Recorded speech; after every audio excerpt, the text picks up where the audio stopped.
Vous allez nous expliquer comment la colonisation et l'indépendance sont à l'origine de tout. Exactement. Enfin, de leur misère. Ouais, de la misère. Vous allez voir. Le 18 novembre 1803, c'est une armée d'anciens esclaves qui chasse les Français de la colonie de Saint-Domingue. En fait, cette victoire est le fruit de plusieurs années de combats, des combats menés par Toussaint Louverture, par Jacques Dessalines. Alors, après cette victoire, il y a un massacre des Blancs qui sont restés sur l'île, plusieurs milliers de victimes.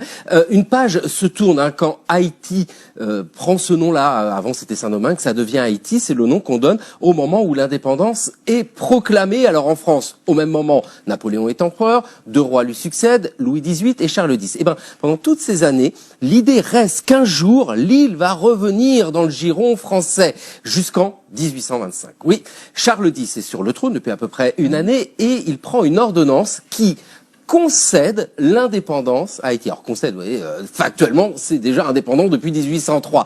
Mais dans son ordonnance, il rajoute une petite clause. Cette petite clause, c'est pour contenter les colons qui se trouvent spoliés. Haïti doit verser une indemnité de 150 millions de francs or. Alors Haïti, évidemment, ne peut pas fournir une telle somme, et puis surtout, pas du tout envie de payer. Mais là, la France a deux superbes arguments. Alors le premier argument, c'est de dire, écoutez, on va arranger tout un système de prêts, des prêts avec des banques françaises, bien sûr. Puis le deuxième argument est beaucoup plus net, c'est que des bateaux de guerre sont envoyés, et puis ils disent, si vous ne payez pas, on va bombarder. C'est pourquoi le président haïtien, Jean-Pierre Boyer, est contraint de payer, ça y est, la dette, donc 150 millions de francs or.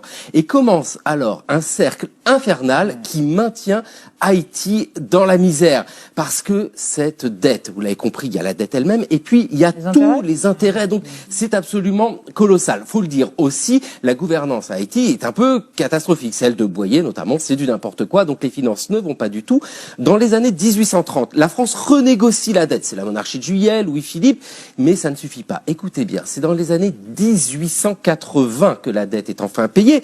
Donc l'indépendance, c'était 1803. Et les intérêts dans les années 1950 que les intérêts et les emprunts sont enfin payés. Donc vous voyez, une dette séculaire qui a maintenu Haïti, qui est une des causes qui explique cette misère persistante à Haïti. Alors bon, moi ce soir, je vous parle d'Haïti, je fais de mon mieux, mais pour parler d'Haïti, le mieux est d'écouter quelqu'un qui connaît à fond le pays, une chanteuse haïtienne, elle s'appelle Toto Bicinte. J'avais envie de donner une autre écoute, une autre vision d'Haïti. Que ce soit pas toujours le tragique, parce qu'on sait rire aussi dans le tragique. Je vais en Haïti, le peuple souffre, mais on vit, on exulte, et on tombe, on se redresse, on continue, on crève de faim, mais ça bouge et ça bouge tout le temps. Quelle présence! Pleine d'énergie, Toto Bicinte. Waouh!